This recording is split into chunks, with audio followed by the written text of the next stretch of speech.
अस्सलाम वालेकुम and welcome to इल्म ज़ोन। दोस्तों, आप में से बहुत से दोस्तों के सवाल आते हैं कि हम ऑनलाइन अपने आईडी कार्ड में क्या क्या चेंजेस कर सकते हैं। तो आज की इस वीडियो में आपको मुकम्मल गाइड किया जाएगा कि आप नादरा की पाक आईडी ऐप या वेबसाइट से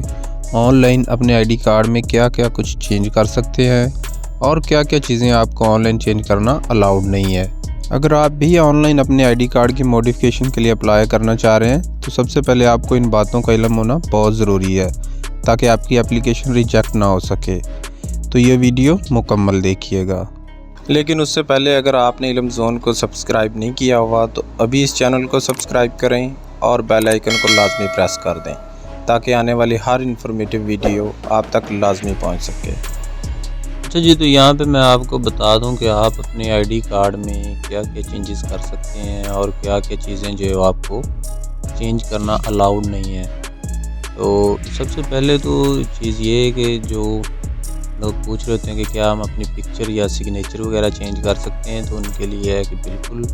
आप कर सकते हैं। उसके लिए आप अपने आईडी कार्ड की जो मॉडिफिकेशन में अप्लाई करेंगे तो वहाँ पे जो पिक्चर आप लगाएंगे ना, वही पिक्चर आपके आईडी कार्ड पे प्रिंट हो के आएगी। तो वहाँ पे आप अपनी मर्ज़ी की पिक्चर लगा सकते हैं, तो वो आपके कार्ड पे प्रिंट हो के आएगी। और उसके बाद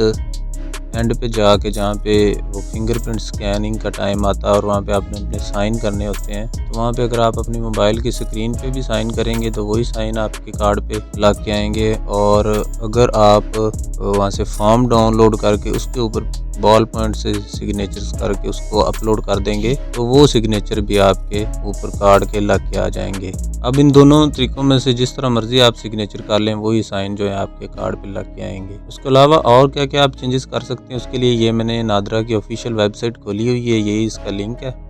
लिंक आपको वीडियो की डिस्क्रिप्शन में भी मिल जाएगा, वहाँ से क्लिक करके आप इसको ओपन कर लीजिए। और सबसे पहले ये आपको नज़र आ रहा है what are you looking for, तो ये ड्रॉप डाउन लिस्ट, इसको आप ओपन करेंगे तो यहाँ पे कुछ ऑप्शंस आ जाएंगे कि my ID card is stolen, यानी कि अगर आपका गुम हो गया तो उसका क्या प्रोसेस है वो भी आप देख सकते हैं। अगर रीन्यू कराना चाहते हैं तो उसके लिए भी यहाँ पे डिटेल्स दी हुई हैं कि वो किस तरह से रीन्यू होगा, मतलब सारी कैटेगरीज के हवाले से यहाँ पे डिटेल्स दी हुई हैं। लेकिन हम क्योंकि मॉडिफाई में जाएंगे, मॉडिफिकेशंस देखना चाहते हैं कि क्या क्या मॉडिफिकेशंस कर सकते हैं, तो यहाँ से हम सिलेक्ट करेंगे कि I want to modify data on my CNIC, इसको सिलेक्ट कर लें और फिर आपको इसमें मज़ीद एक लिस्ट नीचे और ओपन हो जाएगी, इसमें और ऑप्शंस मिल जाएंगे कि मॉडिफिकेशन आप किस तरह की करना चाह रहे हैं। सबसे पहला जो लोग पूछते हैं कि एप्लीकेंट नेम, यानी हम अपना नाम चेंज कर सकते हैं या नहीं, तो वो हम यहाँ से सिलेक्ट करके देखते हैं कि क्या हम कर सकते हैं या नहीं। उसको सिलेक्ट किया, सी सोल्यूशन पे क्लिक करेंगे तो सामने इसका जो है सोल्यूशन आ जाएगा। ये आप देख सकते हैं कि applicant name change is not allowed in online application, यानी आप अपना नाम जो है वो यहाँ पे चेंज नहीं कर सकते। नेक्स्ट हम देखते हैं, इसके बाद है पेरेंट्स नेम चेंज, तो उसके लिए यानी अपना मदर फादर का नाम आप चेंज कर सकते हैं, उसमें कोई करेक्शन कर सकते हैं या नहीं। उसको सिलेक्ट करके ये सी सोल्यूशन पे क्लिक करें तो ये देखें जी, parent name change is not allowed, यानी कि आप अपने पेरेंट्स का नाम भी चेंज यहाँ पे नहीं कर सकते। उसके बाद अगला जो आता है डेट ऑफ बर्थ, यानी आप अपनी एज जो है, डेट ऑफ बर्थ चेंज करके अपनी एज कम ज़्यादा करना चाहते हैं तो वो भी आप देख सकते हैं कि date of birth is not allowed, यानी कि वो भी यहाँ पे अलाउड नहीं, इसके लिए भी आपको नादरा ऑफिस जाना पड़ेगा। उसके बाद आता है एड्रेस चेंज, ठीक है जी। एड्रेस चेंज को हमने सेलेक्ट किया और सी सोल्यूशन पे क्लिक किया तो ये देखें जी आ गया कि प्रेजेंट या टेम्परेरी एड्रेस अगर आप चेंज करना चाहते हैं तो उसके लिए कोई डॉक्यूमेंट रिक्वायर्ड नहीं, आप जो एड्रेस लिखेंगे इस पर वो प्रिंट होके आ जाएगा आपके कार्ड पे।